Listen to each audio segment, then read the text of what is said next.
Hello everyone, and welcome to a brand new video. And in case you don't know, I have been a massive fan of the TMNT ever since I was a little kid, and now that we have a new movie on the way, I think it's a perfect time to talk about TMNT Shredder's Revenge. The story starts with the Turtles, Splinter, and April watching the news in the sewer until Bebop interrupts it and says that the Foot Clan have returned. Naturally, the Turtles, Splinter, and April go to stop Bebop, and after they defeat him, they go on a goose chase trying to stop Krang from being rebuilt, and along the way they face enemies from the 87 show.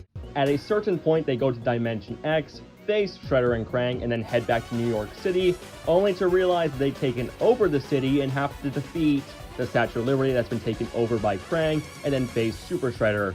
After defeating Super Shredder, they go back to the sewer and celebrate their victory with Casey Jones? Where was he in the story? I'll explain that later, don't worry. But anywho, while the story isn't anything too special, I think it gets the job done.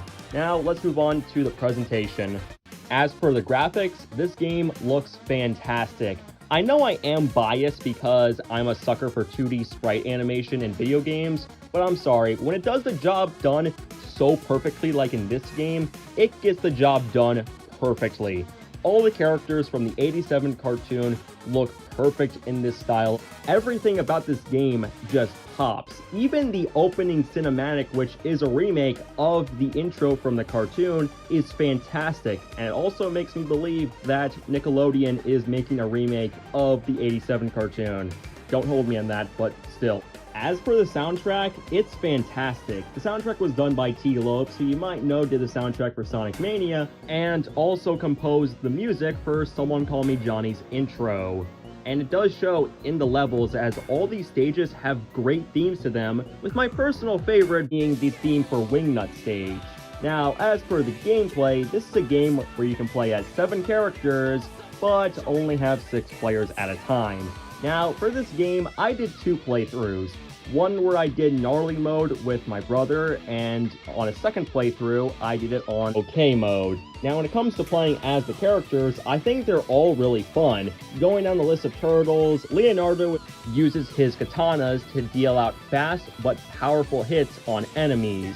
With Donatello, I actually found myself using him a lot because of how much range he has with his bow staff, and actually makes combos a lot more fun to do. Michelangelo uses his nunchucks, and he is pretty fun to use. And for Raphael, my main man, he definitely has the least range with his size, but he is very powerful, and it does make up for the lack of range. Now, as per Splinter, he is also fast and hard-hitting like the others, and he's also really fun to perform combos with. As for April O'Neil, I'll admit I used her the least amount, but she still was pretty fun, and there was a lot of creativity to her moveset since she normally isn't that much of a fighter. Then there's Casey Jones. Now, in order to unlock him, you do need to beat the story mode, which is why I was confused on why he showed up at the end.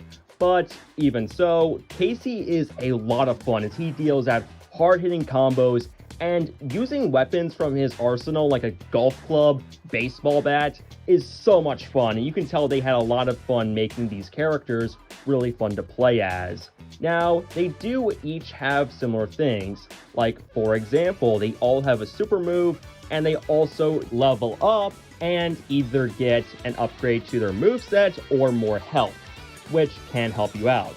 They can also do taunts, and this is another thing I like about the graphics of the game. Each of them have their own unique taunt, and they're all really cool. One of my personal favorites is Donatello, because it's just so adorable. The taunting also refills your special gauge. Now, there's something I do like about the game when it comes to multiplayer. When one of your party members loses health, you have to rush to them and charge up pizza in order for them to regain health. It definitely ups the tension, and I remember when my brother and I were playing in Gnarly mode, we were clutching so many times, but it made that moment where I saved him and he saved me feel even more special. I think that overall the combat of this game is fantastic. It's simple to play for anyone who's new to this genre, and it also is just fun to perform these combos as these lovable characters. Next up are the stages, and there are a lot of fun stages in this game. One of the stages I dreaded replaying on OK mode was the Triceraton level, because I swear, my brother and I took forever to beat that on Gnarly mode, but when I played it on OK mode, I was able to beat it in my first try. There are definitely stages I had a lot of fun with. The most notable ones for me personally were the zoo stage, the mall level, and of course, the skateboard stages. Pretty much for these levels, you would be on a skateboard and it would be an auto-scroller, but an actual fun one as you're beating up enemies, and it definitely changes the combat in a little way, and it also makes the boss fights more fun. Now, there are some stages, like for example, the Triceraton level, which does go on a bit too long, and also one stage in Dimension X, where after you defeat one of these stone soldiers, who's a boss fight, you think the level's over with, but no, you still have another half to go through, and it isn't very fun. But I still think the stages are overall really fun to play through, and the enemies are very different and unique.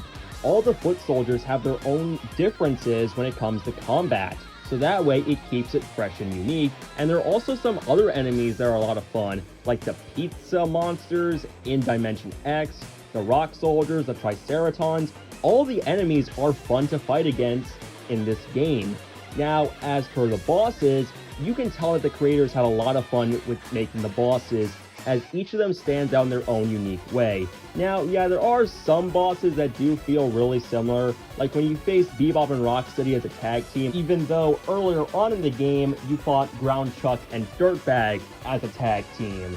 That's another thing, there's a lot of bosses where you fight Bebop and Rocksteady, including my personal least favorite boss in the game, Turtle Tenderizer. Since it's a boss that goes on for way too long and it just drags itself out since you can barely hit the damn thing without getting hit yourself.